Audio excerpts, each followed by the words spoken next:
Hello, AKC here, and today I'm back with another review. And today I'm reviewing Akuma no Uta by Japanese metal, drone, sludge, all types of metal band Boris. So this album came out in 2003.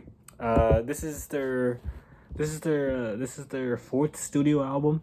And I thought to this point, they kind of are like in this drone metal. They're kind of in the drone metal scene, but with the release of Heavy Rocks, which I am going to cover since I recently listened to it, with the release of Heavy Rocks, they went to a different direction. They're going more stoner metal, more sludge metal, stuff that's not as slow moving, as developmental as stuff like Flood or Amplifier Worship.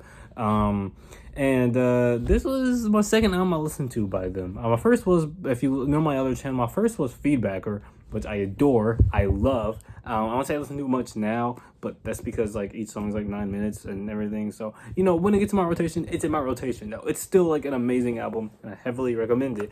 But with this album, it's like a completely other side of the coin. Now, granted, we do have a drone metal cut on here. That being oh my gosh, I'm blanking.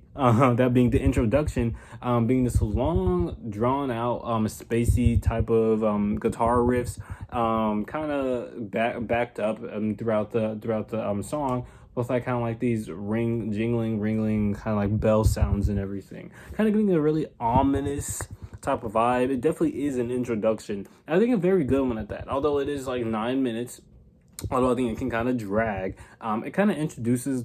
I wouldn't say it introduces the album very well because it kind of doesn't, but does make it for a nice introduction. It's just a nice song, nice, really just like kind of again like atmospheric type of song. And on this album, we get so many different sides of, you know, honestly, Boris, just up to this point. Not only do you have the drone metal cut, the introduction, we also have Ibitsu and Furi, both kind of sounding like heavier versions, which is, I don't even know how it's possible. They sound like heavier songs that were off of Heavy Rocks, honestly. Just these absolutely crushing and heavy guitars. Ibitsu is probably my favorite cut off of here, no doubt. That solo near the end, they just go absolutely insane. It just sounds like a fight. Like, I don't say like an anime fight, but it sounds like a fight. It just sounds so high octane, and it's just so crazy. And the vocalist does an amazing job here as well, just letting out all this like anger and energy and everything. Just awesome. And same thing goes for Furi. I do like how they both start differently. Like Ibitsu starts with a like really cool with like this noise that comes off of introduction, like starting off loud, while Fury also starts off loud but with the drums, and it kind of gives it this different feel. Also, it's a lot more Fury's also a lot more chorusy with the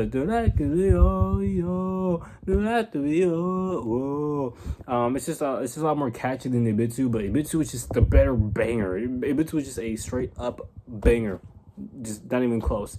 And then we go to Naki Kyoku, which is the longest track on here by far at 12 minutes.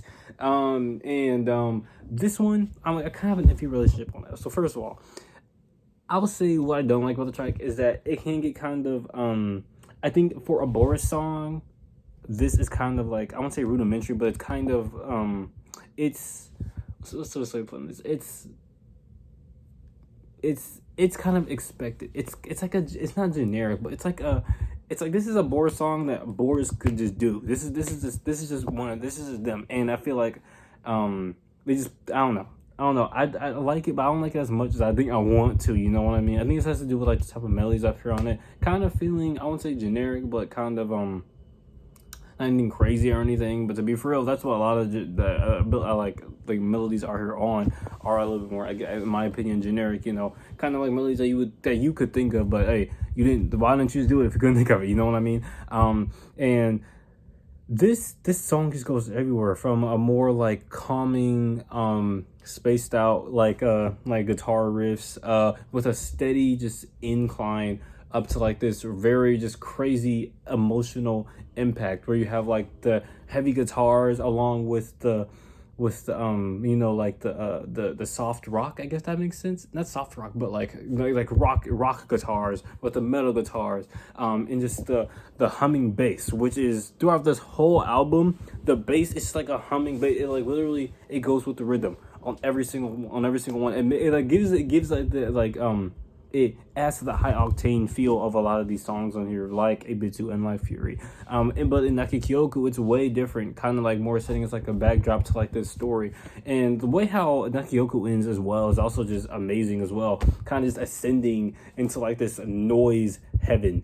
And it's just beautiful. It really is a beautiful song. Not my favorite on here, but like I can definitely see why it is. And it's awesome. Then we go to Ono Anyo, Ono, Ano, Ono, no, Onryou.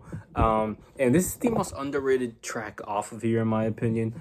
I think the only reason why is because the reason why I haven't seen people talk about it much is because it doesn't have the same high octane feel as Ibitsu, you know, Furi, or it doesn't have like the developmenting parts of Naki Kyoku, but this is still like an absolute banger actually. First of all, the first riff, that's like just classic heavy metal, and it's somehow heavier than like everything else that's come out before. It's just so heavy. It's so heavy, and the way how the track progresses is also very interesting. It's like the riffs that I hear. Another riff that I really like is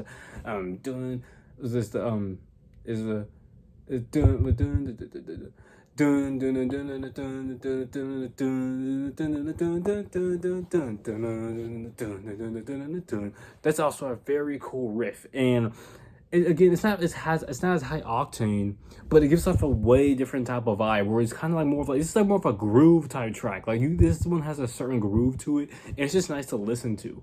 And then we go to the final track, Akuma no Uta, the title track, and oh my goodness, this is I think out of all the albums I listened to from, this is their best this is their best closer. No doubt. Not only does it take the melody that was in the introduction, kind of like wrapping it up in a nice bow, but it takes that, it builds off of it, and it gets heavier and heavier and heavier and heavier and heavier.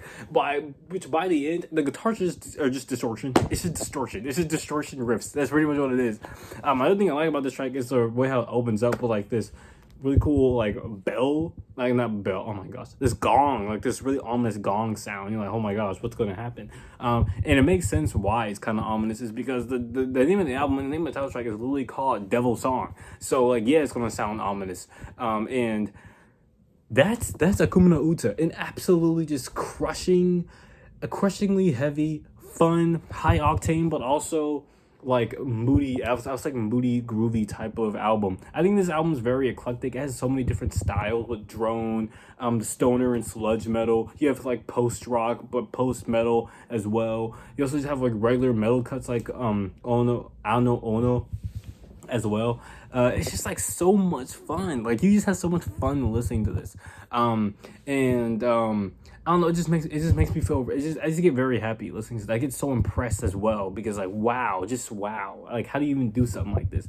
So I'll say this is a 9.5. I'll say this is a strong 9.5. It's not as good as Feedbacker, but it's almost as good. It's so close to being almost as good. But yeah, strong 9.5. I'll say give this album a listen if you want to get into Boris. Yeah. See you in the next video.